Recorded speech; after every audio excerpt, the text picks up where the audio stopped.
Okay, let's just think about this for a second. The United States has the most powerful military on the planet, right? We're talking aircraft carriers the size of small cities and the most advanced missiles imaginable. And yet, Iran, a country they openly threaten, seems to be standing taller and more confident than ever. How is that possible? It's a huge paradox. So what is really going on here? So why is Iran so brave? It just doesn't seem to add up. Well, there's a silent strategy at play here, one that's totally changing the rules of modern war. And in this explainer, we're going to break it all down for you.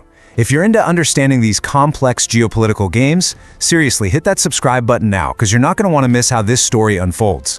We're about to find out who's really holding the cards. So you've got this stark contrast, right? On one side, you have the US with its massive military machine. And on the other, you have Iran, just completely undaunted. It's a tale of two totally different stances. But here's the real puzzle. We know China is a key player here, but they're not sending over fighter jets or rolling in tanks. So what is the secret to Iran's newfound confidence? Where is this strength coming from? Right, so let's get one thing straight. This isn't about the usual stuff. You know, convoys of tanks or jets screaming across the sky. The way support is happening here is much, much sneakier. And honestly, it might be a lot more dangerous in the long run.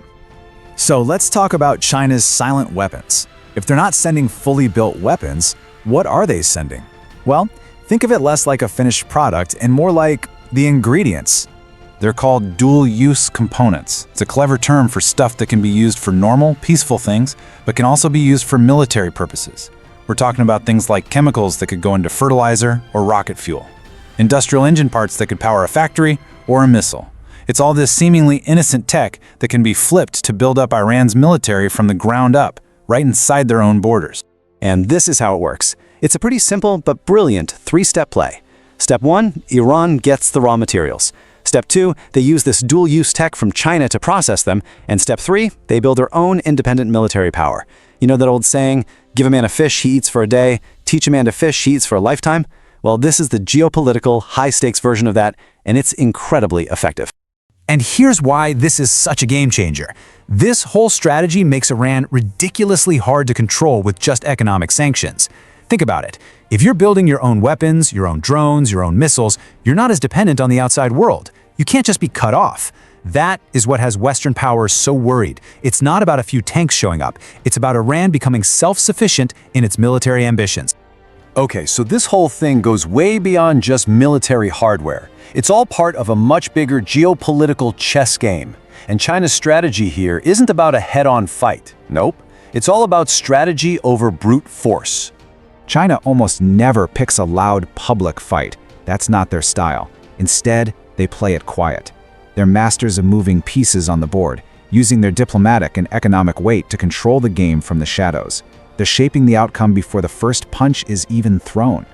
And a huge part of this is their diplomatic shield. You'll see it in places like the United Nations. China will step in and basically protect Iran.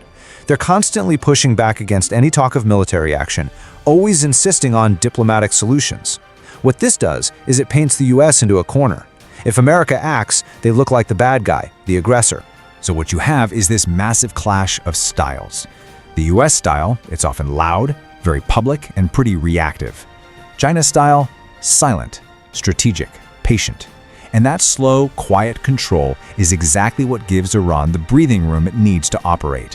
Which, of course, brings us to the big question a lot of you are probably thinking right now. Yeah, why doesn't the US just go in like they did in Iraq back in 2003? The simple answer is the world is a completely different place now. Back then, you could argue the US was the undisputed top dog. But today, we're in what's called a multipolar world. Power is spread out. The US can't just make a move without thinking about how other major players, like China and Russia, are going to react. The consequences are just way, way bigger. I mean, just look at the risks. An attack on Iran today wouldn't just be a regional conflict. It would be a global catastrophe. You'd see global energy markets completely shatter. Oil prices would go through the roof. I mean, Iran could threaten the Strait of Hormuz, where a massive chunk of the world's oil passes through. Global supply chains, total chaos. And the really ironic part, the Western world, including the US, would probably suffer the most from all that economic fallout. So this all leads us to a really powerful conclusion about what it means to win a war in the 21st century. See, it's not just about who shoots first or who has the biggest bombs anymore. The real winner is the one who plays the long game, the one who controls the supplies, who masters the strategy, who wins the diplomatic battles, and who knows exactly when to make a move. And that quote just nails it, doesn't it? The wars of this century are won by those who play smart, not those who hit the hardest. That's the new reality. And it's how China, without ever firing a bullet, is basically running the show from behind the curtain, forcing the US to play a much more careful, reactive game. So it begs the question, behind the scenes, who is really in control? If you came into this thinking that war is all about missiles and tanks, maybe it's time to think again. The real battles, the ones that truly matter, are being fought in the shadows. It's a world that's so much more strategic and complicated than it looks on the surface. And the ultimate question isn't just about who has the most power, but who knows how to play the game.